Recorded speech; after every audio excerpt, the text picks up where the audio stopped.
Yeah. We have 3 beers that we keep on tap all the time.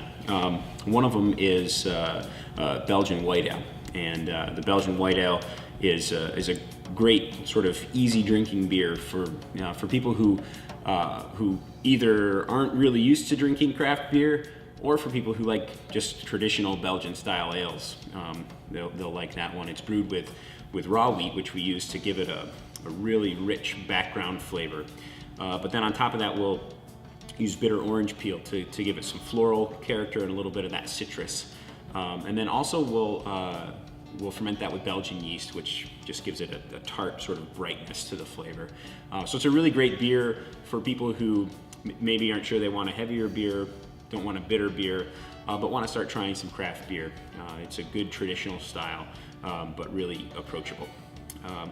Our second mainstay is what we call Wolf Hollow Amber. We name it after the brewery, which is named after the Wolf Hollow ravine up here in West Glenville. And we brew this beer to be a unique amber ale. It looks like a regular amber ale that you'd find just about anywhere. But this one we dry hop it as well, so it's got a nice dry finish. It's not going to be overly sweet, but it's going to introduce the customer to what a dry hop flavor is like without being too hoppy or too bitter. So we find it's a really good balance, a really good way for people to take the next step into drinking craft beer. It's also unique, like the place that we brew it in, so that's why we named it after the brewery. Our other mainstay is our District 6 IPA, and that's an American IPA, so it's lighter in color, it's higher in alcohol. It's just a really drinkable beer for the alcohol content, and we dry hop that one with 3 different hops, which just makes it incredibly floral, incredibly flowery as you take the aroma in your first sips, and it's just a beer that will keep you coming back for more. We named that one after the fire district in town, the local volunteer fire company. They are Glenville District 6, and so Pete is a member of the fire company, and a lot of the guys from the fire company come over here pretty regularly, so we want to brew a beer that those guys could enjoy as well. And then we do seasonal beers as well, so our upcoming seasonal, which will be in March, is going to be a stout.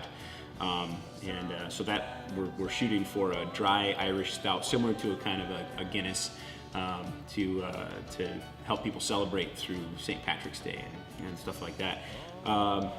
And the other thing that we'll do occasionally is just brew a one-off beer. Actually, this morning I just brewed our very first single release beer, which will be available next week. So we'll be doing things like that. So if you keep an eye on the website, you'll be able to see what beers are coming up, both our seasonals and our single release beers as well. So lots of different stuff. We try to find a balance with our beer between having variety that cycles through, but also having some mainstays so people can come and know what to expect. So as you come in as a customer, just try all the mainstays. They'll always be there. We'll try to keep those available for you, and then try the seasonals too, because those will rotate out and you won't be able to get those as much. And then if there's any kind of beer that you're particularly interested in, let us know. We're happy to take suggestions, and we want to be able to respond to the community and brew what you guys are interested in brewing.